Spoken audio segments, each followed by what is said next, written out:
So hi there, I'm Shivangi Bodloy and I'm your teacher for ASC second sem classes. So the chapter that I'll be taking for you guys is Dr. APJ Abdul Kalam's short story, which has been curated from his book My Journey, and it's called Three Great Hearts Resolve a Problem. So let's start with an introduction to Dr. APJ Abdul Kalam. He was known as the Missile Man of India, he was known as the People's President, and he was the president from 2002 to 2007. Indeed, he was a great man. He was a man of letters. He was humble and down to earth, hence People's President. Also, he was known as the Missile Man. Why? Because he played a pivotal role in bringing in the concept of India being self-sufficient in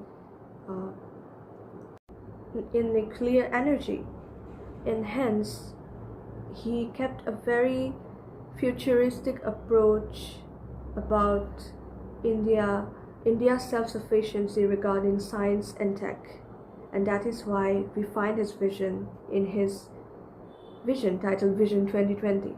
During that time, when he was still there, and when he wanted to do great things from India and indeed he did too, because he was part of DRDO, he was part of ISRO. We definitely know him as a person who believes in innovation. He was creative and innovative himself indeed, but what we don't know, or what we don't often acknowledge, is that he was also a great deep reader and a great writer, avid reader, learner and writer. So here let's talk about his short story that revolves around communal harmony, equality, and the beauty of India, the diversity and the cultural or the religious diversity of India. But he takes a very secular stand. Actually, he takes a very humane stand here.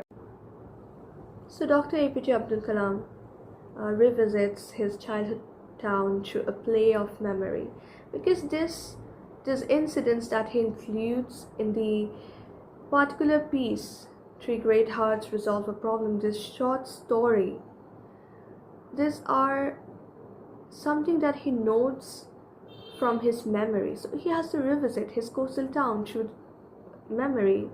Okay, so what happens in the beginning of the story, you can see how he is describing his beautiful little coastal town, because it's Rameshwaram. Even today it's a tourist place. So as you know, that coastal towns or coastal cities or suburbs, anything, that they are full of coconut palms. So Rameshwaram was no less. It was full of greenery, full of coconut palms, and activities such as fishing took place there. So the writer, the narrator, we would call APJ Abdul Kalam as the narrator of the story, with his childhood persona, he really is enchanted by the beauty of his town. But the beauty is not just limited to how it looks from the outside or in the geographical context. It's not limited to the geographical context or the beauty of the sceneries, but it's much more than that, because it's a town which was kind of secluded from the main land India, and also from the mainstream notions of India, and also about the rising communalism that was there in the mainland India.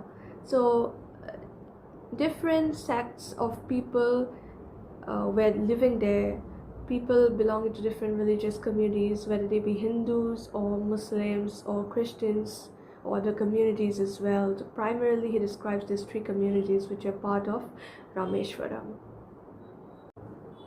So indeed we have to proceed with the story. So the temple incident, let's just look at it. Temple incident is the highlighted major incident because there's a temple in Rameshwaram known as Ramanatha Swami Temple.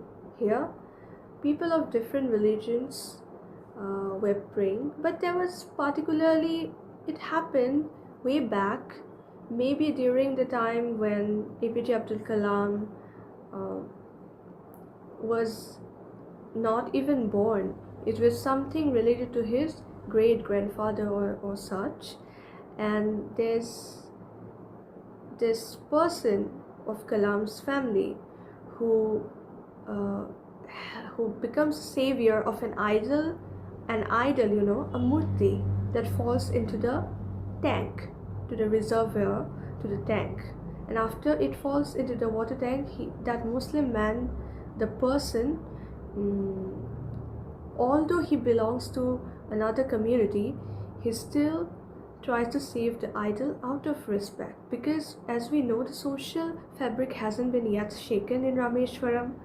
So since that time, people have been following that ideal, and that is a reference that the narrator brings in initially in the beginning of the story, just after the setting.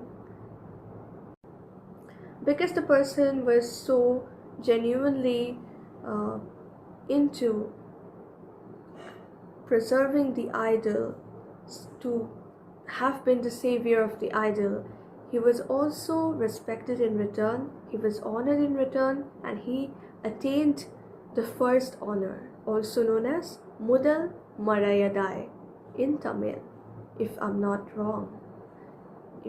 pronouncing it wrong. But there's the mentioning of this in your text. If you have the text, you have to go through it, and you have to look at the terms in Tamil, because there can be questions from that part.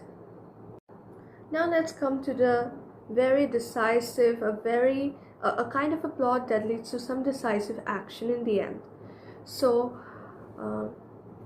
these kids, including the narrator, they were third graders, and there's a new face that they see one day in the classroom, and that's a teacher.